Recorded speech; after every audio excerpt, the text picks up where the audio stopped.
Hello friends, welcome to Law and GK. So friends, on this channel we discuss the contents of law and previous year papers of judicial services and other legal exams. And friends, in today's video we are going to discuss the preliminary exam paper of Maharashtra Judicial Services Civil Judge for the year 2019. I hope कि ये videos आपके लिए बड़ी useful रहेंगी. So friends, if you are preparing for judicial services, this channel will be very useful for you. आपके लिए बड़ा ही beneficial रहेगा. एंड अगर आपको ये वीडियो अच्छी लगी हो तो जरूर लाइक कीजिएगा, शेयर कीजिएगा अपने फ्रेंड्स के साथ. And don't forget to subscribe the channel. And while subscribing don't forget to press the bell icon so that you can get notification of our upcoming videos. And अगर आपको हमारे efforts अच्छे लगे हो तो in addition to like and subscribe kindly give us a super thanks. Super thanks is a way to appreciate the content creator. आप जो भी कंटेंट बनाता है उसको अप्रिशिएट करने के लिए आप जितना भी अमाउंट चाहें डोनेट कर सकते हैं. Minimum is 40 rupees and maximum is rupees 10,000. So don't forget to give us a super thanks. Let's move on to the question paper. तो देखिए क्वेश्चन पेपर कुछ इस तरीके से आता है. This is the question paper 2019 series A. Booklet number यहाँ लिखा होता है. 2 आवर्स का टाइम है, 100 क्वेश्चन है और ये मराठी में इंस्ट्रक्शंस लिखी हुई हैं, आप पढ़ सकते हैं जिसको मराठी आती होगी. I can understand little bit but not that much. Mumbai में रहा हूँ मैं 2 साल. तो you have to fill your परीक्षा क्रमांक मतलब रोल नंबर. एंड 100 जो प्रश्न है वो अनिवार्य हैं, मतलब कंपलसरी हैं सारे क्वेश्चन. सर्व प्रश्ना समान गुण आहेत, मतलब सभी क्वेश्चंस के सेम मार्क्स हैं. So question number 1 is as per the provisions of CrPC which of the following are acquittals. तो किस किस में एक्विटल होता है. देखिए इसमें जो है डिस्पोजल अंडर सेक्शन 256 यहाँ पर एक्विटल होता है. 245 में नहीं है, 203 में नहीं है, 320 में एक्विटल है एज पर सबसेक्शन 8. तो आंसर क्या रहेगा इसका? A and D. 4 is the answer. देखिए 256 ये रहा और देखिए ये रहा एक्विट द अक्यूज्ड, है ना. और ये 257 में भी एक्विट होता है, 258 में भी जो है एक्विटल होता है. 245 अगर हम देखें, ये देखिए when accused shall be discharged, discharge के बारे में है यहाँ पर. और 203 क्या है? Dismissal of complaint. तो 4 इसका आंसर रहेगा. This is to the period of limitation for taking cognizance of an offence punishable with imprisonment for 1 year is 1 year. 2 is the answer. Section कौन सा? ये 468 है. अगर फाइन ओनली है तो 6 मंथ है. अगर अप टू 1 ईयर की इम्प्रिजनमेंट है तो 1 ईयर है. एंड 1 ईयर टू 3 ईयर है तो 3 ईयर है. 3 एंड अबव है तो no limitation. That is 3. Magistrate convicted and accused for dishonor of check of rupees 1 lakh as per section 357 CRPC, he can impose a fine of. तो देखिए dishonour of check होता है तो उसमें कितना अमाउंट पे करते हैं हम? ट्वाइस. ये कहाँ लिखा हुआ? सेक्शन 138 में in NI Act, Negotiable Instrument Act में. तो ट्वाइस तो 2 लाख रुपए हो गया. एंड यहाँ पर कॉम्पनसेशन के लिए कोई लिमिट नहीं बनाई गई है, वो कितना भी पे कर सकते हैं. तो मैं कहूँगा कि क्वेश्चन प्रॉपर नहीं है. 2 लाख तो देना ही देना है, जो कि ट्वाइस होता है 1 लाख का. ठीक है ना, वो तो लिखा ही हुआ है सब्सटेंटिव प्रोविजन में. एंड अगर हम इन दोनों ऑप्शन में देखें तो 2 लाख देखिए 2 ऑप्शन में ही है. तो फाइन ये लिखा हुआ अदर देन फाइन और यहाँ पर कॉम्पनसेशन है. तो मैं कहूँगा कि ये क्वेश्चन इन्होंने प्रॉपर नहीं बनाया है. तो वैसे देखें तो इसका 3 can be the answer but again it is not proper. Next is 4. As per section 239 of CRPC, the magistrate can consider the charge sheet and its accompanying document only. What is section 239? क्या कहता है 239? When accused shall be discharged. ठीक है, तो क्या देखेंगे? Police report and document sent with it under section 178. तो इसका आंसर क्या रहेगा? Charge sheet and it's accompanying documents only. 1 is the answer. Next is 5. A and B are on bail. The magistrate has sentenced A to 3 year imprisonment and B to fine rupees 10,000 with default imprisonment of 1 month. They intended to file appeal and hence applied for bail. The magistrate can suspend the conviction and grant bail to both, या फिर B only, या फिर suspend sentence and grant bail to both. तो suspend sentence suspend होता है और bail दे सकते हैं. 3 is the answer. सेक्शन कौन सा लगेगा? 389. क्या लिखा? Suspension of sentence pending the appeal, release of appellant on bail. Next 6. Set off to a convicted person does not apply to period of police custody या फिर applied substantive sentence only, default sentence या both substantive and default sentences. ये set off के बारे में कहाँ पर बात की गई सेक्शन 428 में। तो वहाँ पर क्या लिखा हुआ है, on conviction sentence to imprisonment for a term not being imprisonment. फिर है if undergone by him during investigation, inquiry और trial of the same and before date of conviction. तो उसमें क्या आ जाएगा, इंक्लूडिंग पुलिस कस्टडी हो जाएगा। पुलिस कस्टडी में क्या होती है, इन्वेस्टिगेशन का प्रोसीजर है वो, फिर इंक्वायरी भी है और ट्रायल भी, जो भी जेल में रहा है जिस टाइम पर भी, लिखा हुआ पीरियड ऑफ डिटेंशन, चाहे वो पुलिस कस्टडी में रहा हो चाहे फिर जुडिशियल कस्टडी में रहा हो, डिटेन रहा है ना, वो पीरियड सारा जो है सेट ऑफ हो जाएगा। तो मैं कहूँ ये क्वेश्चन जो प्रॉपर नहीं है, बिकॉज यहाँ पर एक सब्सटेंटिव सेंटेंस तो ओनली लिखा हुआ है और डिफॉल्ट वाले के लिए नहीं होता, default in payment of fine जो है उस पर अप्लाई नहीं होता। ये भी कहूँगा कि क्वेश्चन ठीक नहीं है। Next 7, as per definition given in IPC the word injury denotes any harm illegally caused to any person, body, reputation, mind, property, all of these 4 is the answer। Section कौन सा है आईपीसी में, 44 IPC. This is 8, a company cannot be prosecuted for an offense prescribing mandatory punishment of imprisonment। नहीं, company को prosecute कर सकते हैं। A thing which has been obtained by criminal misappropriation cannot be termed as stolen property। stolen property होता है section 410 में in IPC। तो both statements are incorrect, 4 is the answer. तो कंपनी के प्रोसिक्यूशन के लिए प्रोसीजर लिखा हुआ है सेक्शन 305 में। Next 9, A shakes his fist at Z intending that hereby he may cause Z to believe that A is about to strike, A committed assault, 3 is the answer। This is an illustration in section 350 IPC and this is illustration A to section 351 IPC। Next 10, an unlawful assembly requires assembly of at least 5 person with a common object, 3 is the answer। वहाँ पर definition है unlawful assembly की 141 IPC। Next 11, A is a cement dealer, he enters into a contract with Z to deliver 100 bags of cement and obtains money from Z। Afterward A breaks his contract and does not deliver the cement bags। तो यहाँ पर देखिए, A did not cheat Z but it is only liable to civil action for breach of contract। तो contract break हुआ ना यहाँ पर, तो यहाँ पर ये मेंशन नहीं किया गया he has any intention to defraud, और यहाँ पर एंटसमेंट ऑफ प्रॉपर्टी भी नहीं है तो ये भी नहीं बनेगा, ये उसको मिले नहीं है तो ये नहीं बनेगा। तो आंसर क्या रहेगा, 2। Next 12, A finds the key of Z's house door which Z had lost and commits house trespass by entering Z's house having opened the door with the key। This is house breaking, 2 is the answer।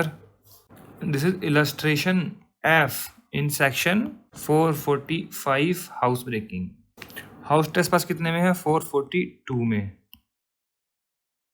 Next 13, A gives a fist blow and causes dislocation of tooth of Z। मतलब tooth लिखा है तो मतलब teeth नहीं लिखा, मतलब एक दांत तोड़ दिया। A committed an offense punishable under section, तो क्या किया उसने, ग्रीवियस हर्ट किया है। और ग्रीवियस हर्ट की डेफिनेशन कहाँ पर है, 320 वहाँ पर लिखा हुआ है ए बोन और ए टूथ, है ना, 7th में। तो पनिशमेंट कहाँ मिलेगी, voluntary causing grievous hurt, 325, 3 is the answer. Next is 14, the maximum default sentence for an offense punishable under section 510 of the IPC is 510 सबसे कम पनिशमेंट, इसमें सबसे मिनिमम पनिशमेंट है इन IPC। तो क्या है ये, मिसकंडक्ट बाय अ ड्रंकन पर्सन, में शराबी जो हल्ला गुल्ला करते हैं ना, शोर मचाते हैं पब्लिक प्लेस पर, तो उनके लिए है। और 24 आवर्स के लिए जो है उनको बंद कर सकते हैं एंड 10 रुपये का फाइन है। तो इसमें वो ऑप्शंस में ही नहीं है 24 hours. Next 15, a person born on 14/1/2001 committed an offense punishable under section 379 of IPC on 14/1/2019, which court is competent to deal with his case of trial। अब क्या ये जुवेनाइल हुआ, नो, वो हो गया ना 18 का, जुडिशियल मैजिस्ट्रेट फर्स्ट क्लास कर लेगा। चोरी का मामला 379 ना, चोरी है ना, जुडिशियल मैजिस्ट्रेट फर्स्ट क्लास। अगर यही होता ये 376 का तो कोर्ट ऑफ सेशन होता। Next 16, in a case of offense punishable under section 143, 147, 148, 326 read with 149, क्या क्या किया है इसने, अनलॉफुल असेंबली की पनिशमेंट है, रॉयटिंग की पनिशमेंट है, रॉयटिंग विद डेडली वेपन है ये, फिर ये grievous hurt with dangerous weapon, तो बहुत सारे लोग इसमें हैं। तो which of the following charges will be proper, charge कौन कौन सेक्शन के अंडर लगाएंगे इसमें, 143, 147 और ये बिल्कुल सेम रहेगा, 3 इज द आंसर। नेक्स्ट 17 अभी मैच करने हैं। ऑबिटर डिक्टा, ये होता है persuasive value.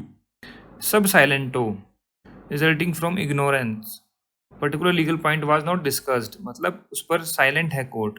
Stay decisis, stand by the precedent. Per incuriam, result from ignorance. तो क्या बन गया, 2, 3, 4, 1, 4 is the answer.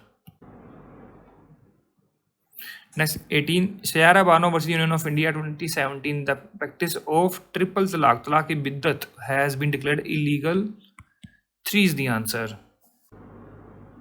Next 19 cases है मैच करने हैं। Sexual intercourse by husband with minor wife, ये Independent Thoughts versus Union of India. In camera trial of rape cases, ये है State of Punjab versus Gurmeet Singh. फिर है sexual harassment of women at workplace, Vishakha versus State of Rajasthan. In camera trial in IPC 4, 354, 377, Sakshi versus Union of India. कैसे बन गया इसका, 4, 1, 2, 3, 4 is the answer. Question number 20 फिर से मैच करना है। Mandamus we command habeas corpus, you may have the body certiorari to be certified prohibicio to prohibit inferior court। क्या बन गया इसका, 2, 4, 1, 3। तो 2, 4, 1, 3 ये रहा, 3 इज द आंसर। नेक्स्ट 21 अभी आर्टिकल्स मैच करने हैं। प्रोटेक्शन फ्रॉम सेल्फ इंक्रिमिनेशन 20 का 3, protection of life and personal liberty 21 है। फिर protection from double punishment, double jeopardy 20 का 2, protection from the x post facto legislation 20 का 1। तो क्या बन गया इसका, 3, 4, 1, 2, 3 is the answer. Next 22 what is the objective of constitution 103rd amendment act, किस पर था ये, 10% reservation in education and appointments for EWS, 3 is the answer। Next 23 according to the judgment in Salvi others versus state of Karnataka dash collection of specimen of signature and handwriting does not violate the personal liberty। देखिए यहाँ लिखा does not violate, ये वाले जो है इसमें लिखा था कि ये violate कर देंगे, तो 3, 4 इसका आंसर रहेगा। Next 24 civil judge junior division is appointed by high court, state governor, 4 is the answer। Next 25 Constitution Day is observed in India on 26 November, 4 is the answer। और क्या बोलते हैं इसको, law day. Next 26 dash has the power to exercise writ jurisdiction, high court के पास power है obviously, इसमें से supreme court के पास भी है। हाई कोर्ट के पास आर्टिकल 226 में, सुप्रीम कोर्ट की है article 32। Next 27 A issued a check to B towards repayment of a 5-year-old promissory note. It is dishonored, hence A filed a money suit and complaint case under 138 negotiable instrument। Complaint tenable है या check दिया है ना उसने, जो कैसा भी हो, कंप्लेंट भी टेनेबल है, सूट भी टेनेबल है, 3 इसका आंसर रहना चाहिए। टाइम बाद डेट है, बट उसने खुद वो दिया है पेमेंट के लिए, बट इस क्वेश्चन को जो है डिलीट कर दिया गया था।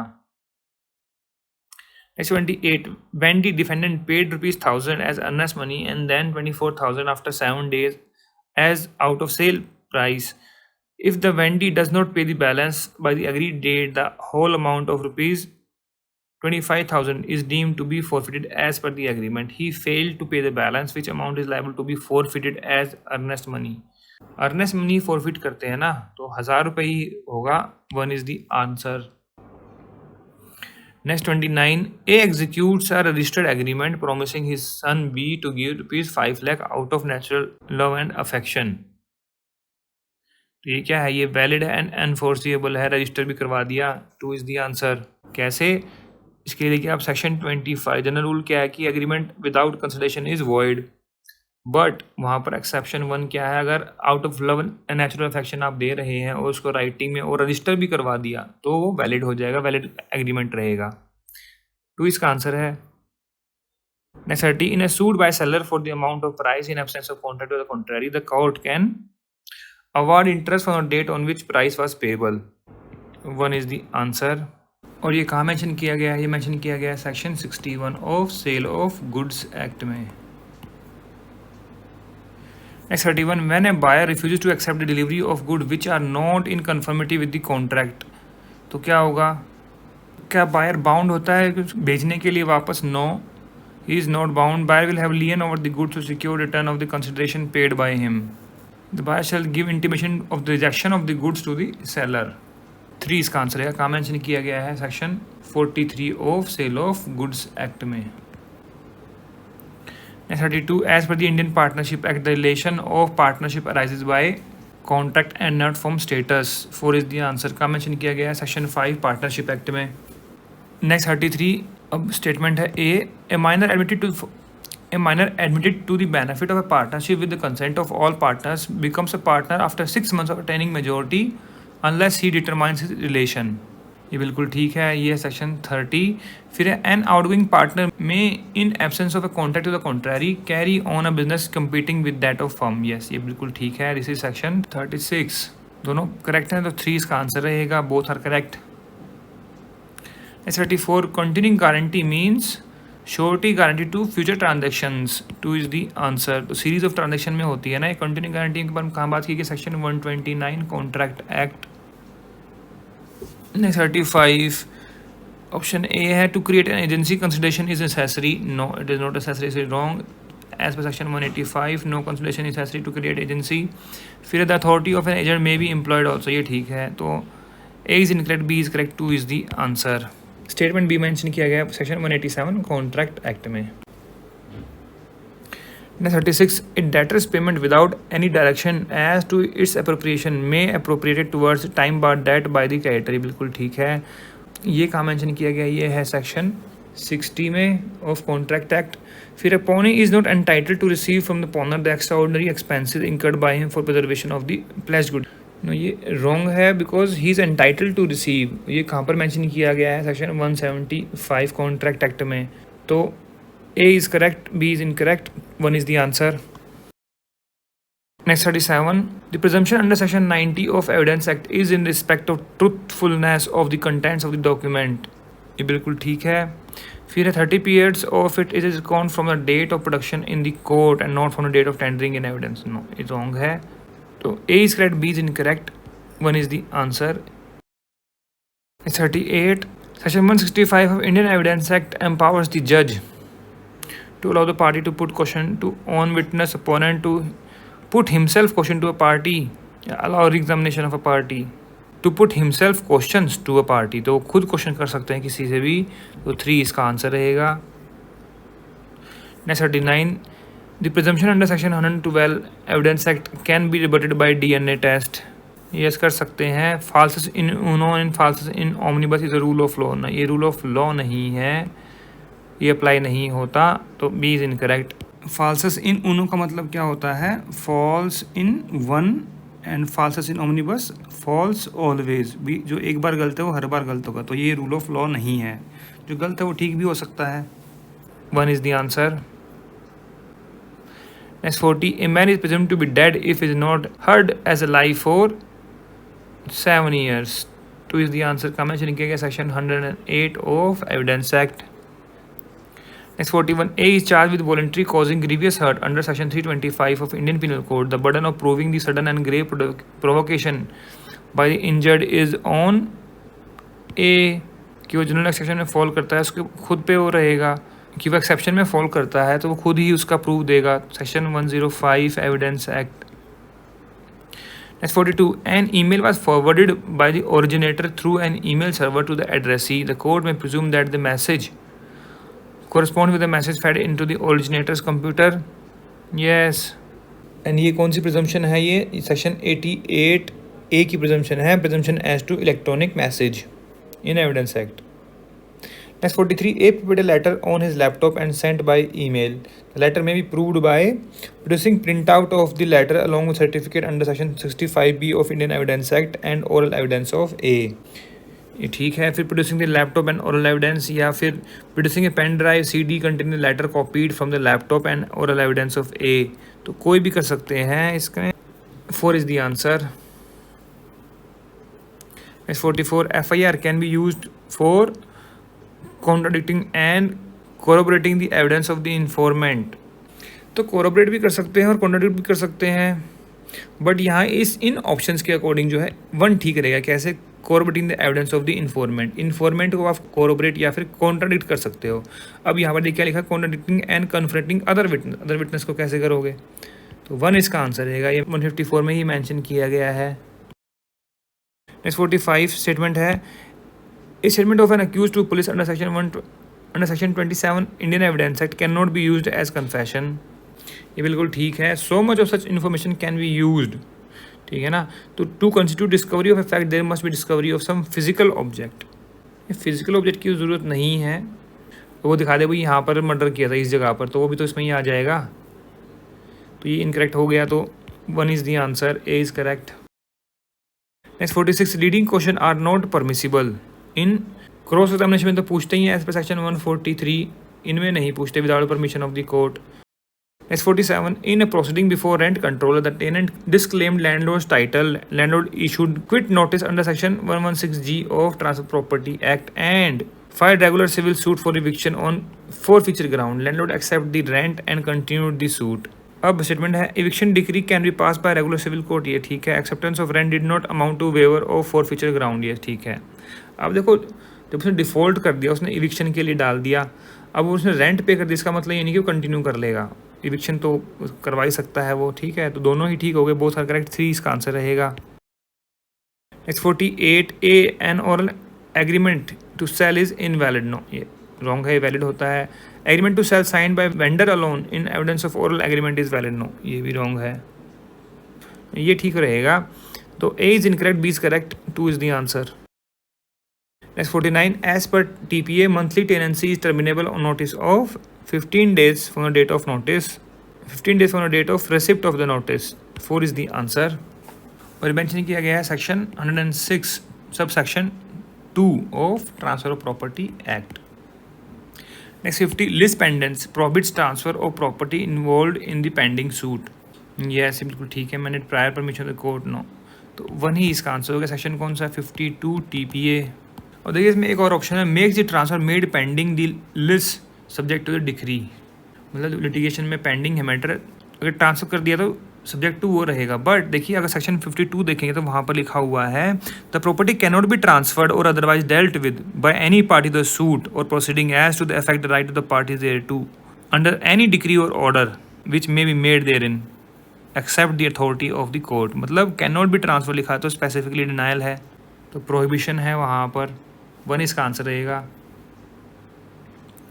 Next 51, a tenant who continues possession with landlord's consent after termination of lease is tenant holding over, 1 is the answer.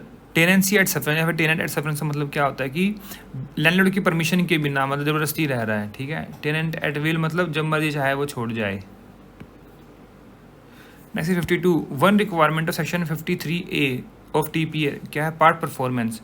Transferee is in adverse possession of the property, no.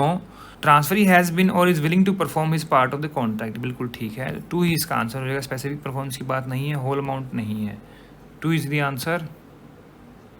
Next 53, a contract of cell of immovable property creates interest in such property या फिर charge on such property, neither interest not charge, 4 is the answer.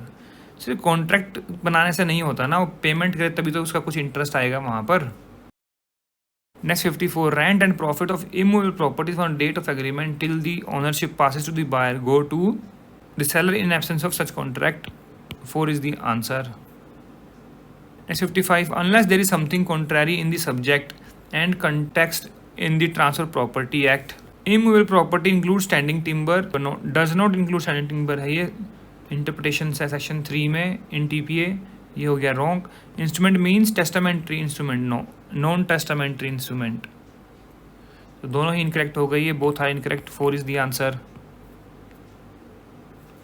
Next 56, plaintiff succeeded in proving that defendant number 1 accepted ₹1 lakh and enter into agreement to sale the suit property for 5 lakh, but defendant 2 purchased it for 4 lakh without knowledge of the plaintiff's agreement. Defendant number 1 executed the sale deed in favor of defendant number 2. What will be the proper course? कहने क्या चाह रहे हैं, देखो ये plaintiff है, मान लो this is P, उसने किसके खिलाफ किया है? डिफेंडेंट 1 के, जो कि सेलर है। ये कह रहा है कि मेरे से उसने एग्रीमेंट किया 5 लाख की प्रॉपर्टी का, और यहाँ पर एक डिफेंडेंट नंबर 2 है जो कि है बायर, इसने 4 लाख की प्रॉपर्टी खरीद ली D1 से, है ना। ऑप्शन क्या है? To decree the suit direct defendant number 1 to execute sale deed and the plaintiff to pay the balance price to the defendant number 2। ऐसा एक ऑप्शन तो बन सकता है, dismiss the suit, no. To decree the suit direct defendant number 2 to execute sale deed and the plaintiff to pay the balance price to defendant number 2, ये भी हो सकता है। बट जो प्रॉपर कोर्स क्या रहेगा? To decree the suit direct defendant number 2 to join defendant number 1 to execute a sale deed and plaintiff to pay the balance to the defendant number 2। अकेले से नहीं होगा ना।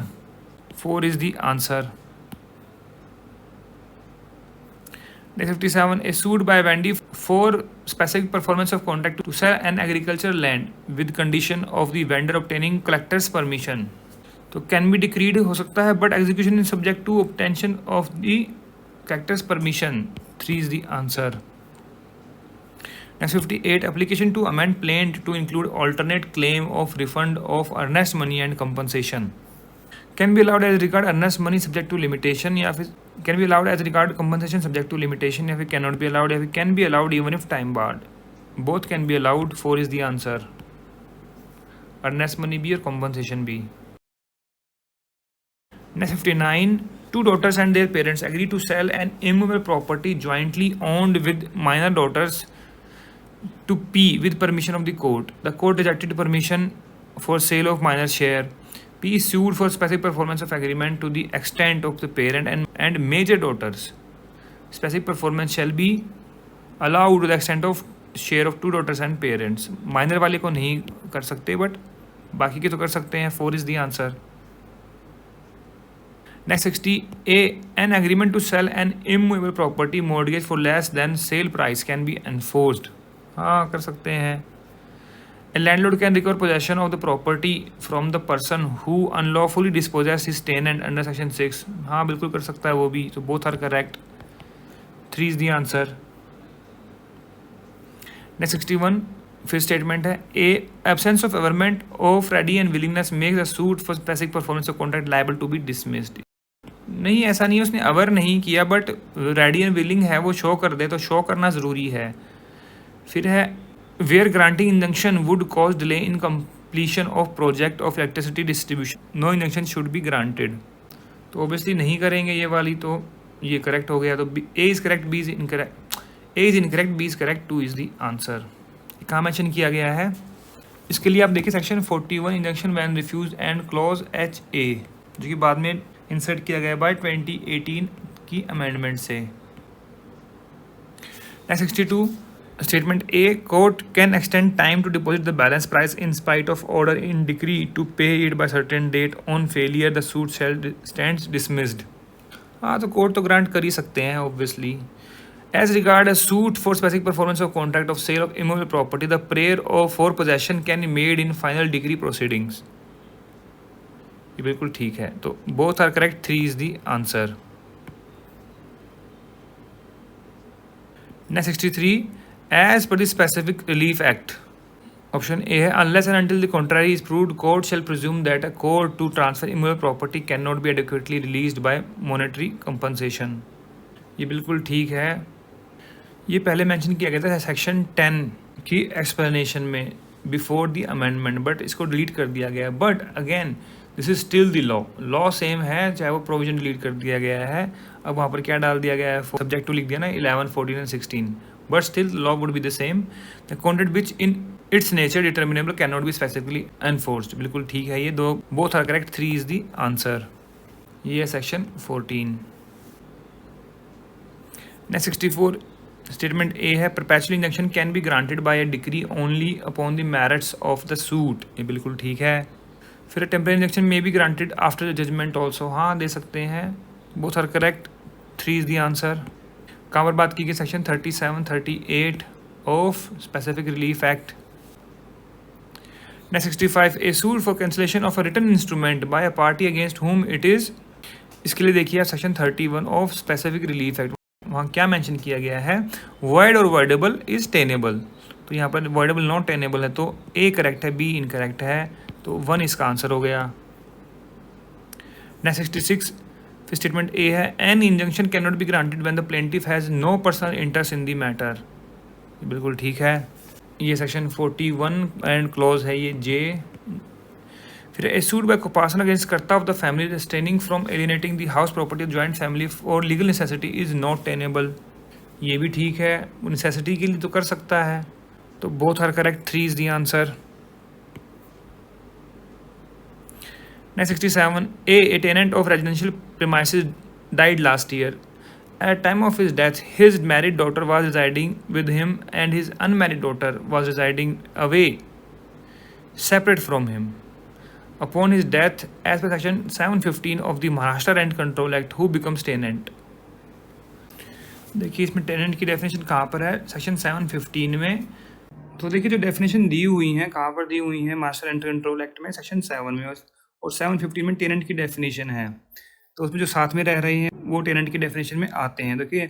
और यहाँ पर लिखा हुआ है unmarried daughter residing away separate from he, मतलब वो अलग से रिजाइड कर रही है, मतलब उसका रेजिडेंस कहीं और है, तो ये तो उसमें आएगी नहीं। तो इसका आंसर क्या रहेगा, married daughter, 1 is the answer.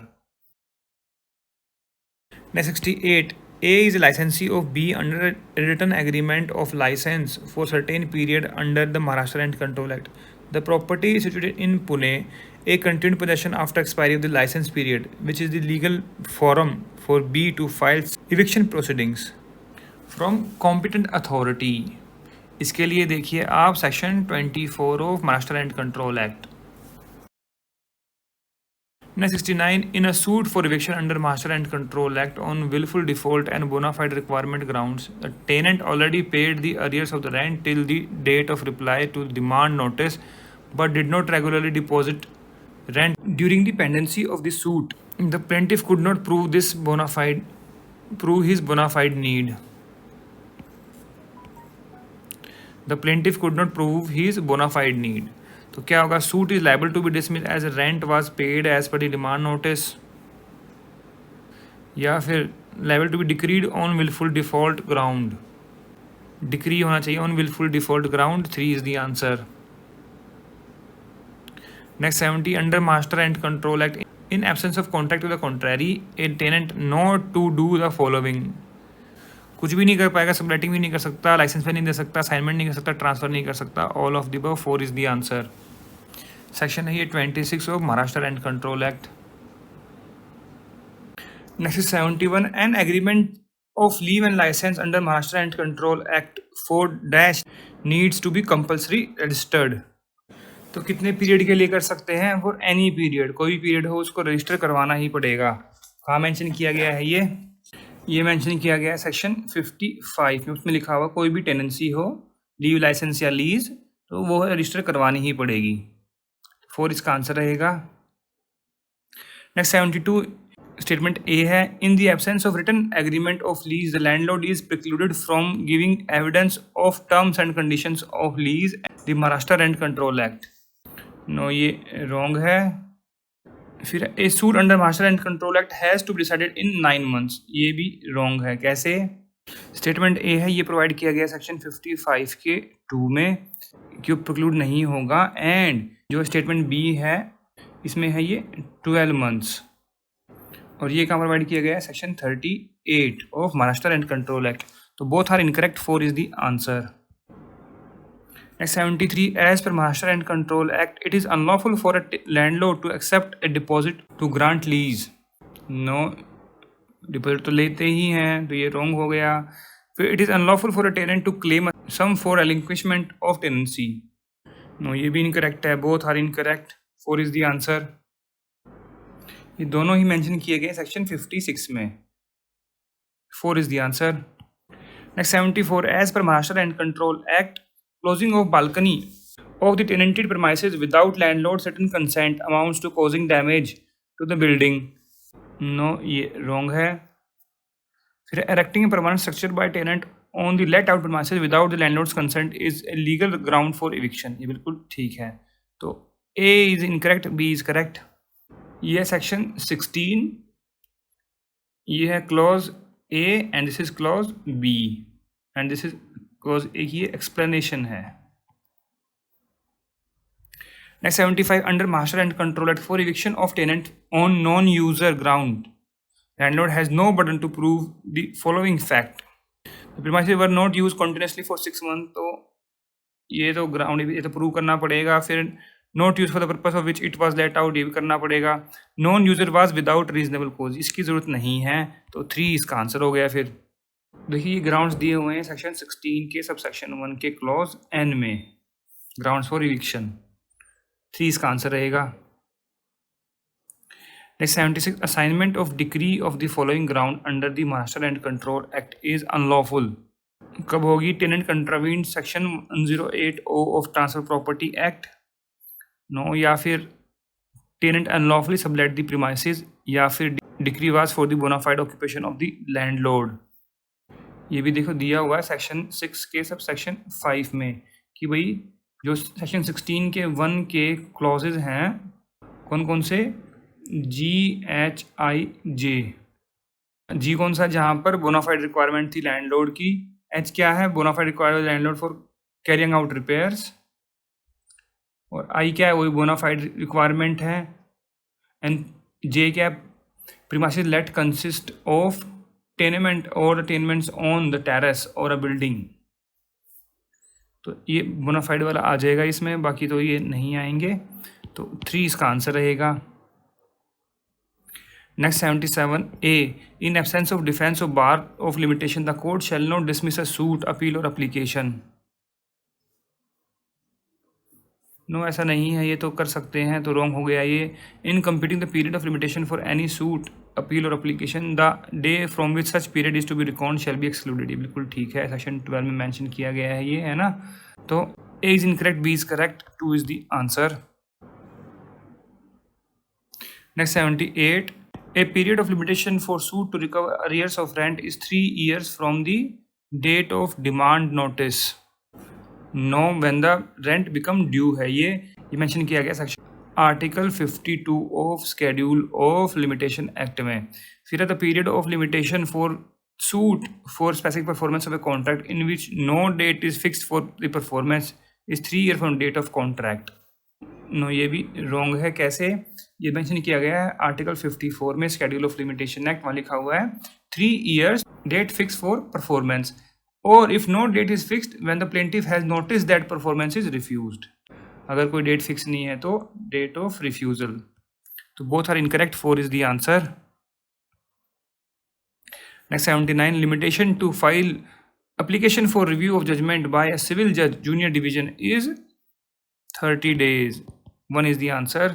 का मेंशन किया गया है article 124 of schedule of limitation act. वहाँ क्या लिखा हुआ है? For review judgement by court other than supreme court. Next 80, application to bring legal representatives of deceased defendant is to be filed within 90 days from date of death. 4 is the answer. और ये का mention किया गया article 120 of schedule of limitation act में. 81, limitation to enforce payment of money secured by mortgage of property is 12 years. 2 is the answer. ये mention किया गया है article 62 of schedule of limitation act में. Next 82, suit for possession under section 6 of specific relief act is to be filed within 6 months from date of dispossession. 1 is the answer. बहुत ही common question है ये. Next 83, the statute of limitation dash regarding debt bars the remedy, not extinguish the right. So 1 is the answer. Next 84, limitation for filing under CPC for setting aside an abatement is 60 days from date of abatement. 3 is the answer. कहाँ mention किया गया है article 121 of schedule of limitation act. Next 85, limitation to file appeal under CRPC to session court against sentence is 30 days. 1 is the answer. ये कहाँ mention किया गया है article 115 of schedule of limitation act में, उसके क्लॉज B, K और sub clause 2 में mention है ये. Next 86, limitation of filing application for setting aside ex parte decree when the summons was served through substituted service is 30 days from date of knowledge. 2 is the answer. This is article 123 of schedule of limitation act. 87 to which processes can a court refer the parties to a suit without the consent of party? तो चारों में ही कर सकते हैं। लोक अदालत में भी मीडिएशन भी हो सकता है, जुडिशियल सेटलमेंट भी हो सकती है, कंसिलिएशन भी हो सकती है, एज पर सेक्शन 89 जो कोर्ट रेफर करता है। अब अगर ये कमर्शियल कोर्ट से पूछ रहे हैं ये क्वेश्चन, तो यहाँ पर कंसिलिएशन के लिए तो मेंशन किया नहीं हुआ, so I would say the question is not proper. अगर आपको पता लगे कि क्वेश्चन कौन से एक्ट से लिया हुआ है तो kindly mention in the comment section. Next 88, the specified value under Commercial Code Act was amended in 2018 means a commercial dispute of subject matter not less than 3 lakh rupees. तो 1 is the answer। का mention किया गया है specified value की definition है, this is in 2I of commercial courts act में। Next 89, the principal sum adjusted as such principal sum referred to in section 34 of CPC means principal sum actually advanced coupled with interest with periodical rest as per the agreement till filing of the suit. 2 is the answer। Next is 90, statement है objection relating to deficit stamp duty must be decided before exhibiting the document। ये बिल्कुल ठीक है। objection relating to the proof of document of which admissibility is not in dispute may be taken determined after exhibiting the document। No पहले भी कर सकते हैं वो, तो ये हो गया इनकरेक्ट। फिर objection to document which in itself is inadmissible can not be admitted after exhibiting the document, बाद में भी कर सकते हैं, ये भी रॉन्ग हो गया। तो आंसर क्या रहेगा इसका? B and C are incorrect. 2 is the answer. Next 91, where the plaintiff appears and a defendant does not appear in spite of due service of suit summons for settlement of issue, the court shall pass the order to proceed ex parte। 2 is the answer। कहाँ mention किया गया है ये? इन CPC। Order है ये 9, rule है ये 6। Next 92, in which suit may summons for judgement be issued? In summary suit. 2 is the answer. और ये कहाँ मेंशन किया गया है? ऑर्डर 37 के रूल 3 में, जहाँ मेंशन किया गया है कि summon for judgment in form 4A of Appendix B। Next 93, a judgment against a defendant who died after the argument but before the judgment is not a nullity। ये बिल्कुल ठीक है। Sending a decree to the collector for effecting partition as per a decree is called precept। ये भी ठीक है। तो both are correct। 3 is the answer। Next 94, detention of a judgment that imprisonment in execution of a decree is not permissible। कौन से case में नहीं होता? The decree is for not more than 2000 rupees. ये 5000 नहीं है बट 2000 है, तो उससे ज़्यादा तो यहाँ पर अरेस्ट कर सकते हैं। फिर judgement letter intent to apply to be declare as insolvent तो नहीं भेजेंगे। फिर मनी डिक्रीज अगेंस्ट वुमेन तब भी नहीं करेंगे, सेक्शन 56 है ये। When the judgment letter has already undergone civil imprisonment of 3 months for same degree, maximum 3 month ही भेज सकते हैं, तो यहाँ भी नहीं भेज पाएंगे। अब when the money decree is for not more than 5000 तो इसमें तो भेज देंगे ना, फिर मतलब कहाँ नहीं भेज सकते, पूछा हुआ है ये नॉट परमिसिबल, तो ABC। 3 is the answer. Next 95, statement A है filing of appeal operates as stay of proceeding under decree और ऑर्डर अपील्ड। नो, ये कोई ज़रूरी नहीं है। फिर है the court which pass the decree has power to stay the execution at the time if no appeal is filed within limitation. No, ये भी रॉन्ग है, वो क्यों करेंगे? तो both are incorrect. 4 is the answer. Next 96, which of the following are not liable to attachment और sale of execution of decree? तो bullock carts and cart of agriculturist ये नहीं कर सकते। फिर पे अलाउंसेज ऑफ आर्म फोर्सेज ये भी नहीं कर सकते। Voluntary deposit in provident fund उसको कर सकते हैं। 2/3 salary in execution of maintenance of decree कर सकते हैं। सेक्शन 60 सबसेक्शन 1 का प्रोवाइजो, उसमें क्लॉज बी है, वहाँ लिखा हुआ है ना his implements of husbandry and such cattle and seed grains, तो वो नहीं कर सकते। एंड ये जो पे and allowances of armed forces है ये है क्लॉज J में। वॉलंटरी डिपॉजिट जो है उसको आप अटैच कर सकते हो, जो कंपल्सरी वाले हैं उसको नहीं कर सकते। तो A और B इसमें आंसर रहेगा, not liable for attachment. 1 is the answer. Next 97, cognizable offence means an offence, इसकी डेफिनेशन कहाँ पर है? Section 2B of CRPC, in which police may arrest without warrant. Yes, investigated by police without auditor magistrate, ये भी ठीक है। Which police can not grant bail, bail तो दे ही सकते हैं, उसमें क्या मैटर है। Recognizance of which can be taken a magistrate upon police report on in, no, ये तो नॉन कॉग्निजेबल ऑफेंस हो गया, तो ए और बी इसमें करेक्ट हो गए, 1 is the answer. Next 98, a judicial magistrate first class convicted and accused for offence punishable under section 420, 468. How much the maximum imprisonment can he award him? Maximum 6 years. कैसे?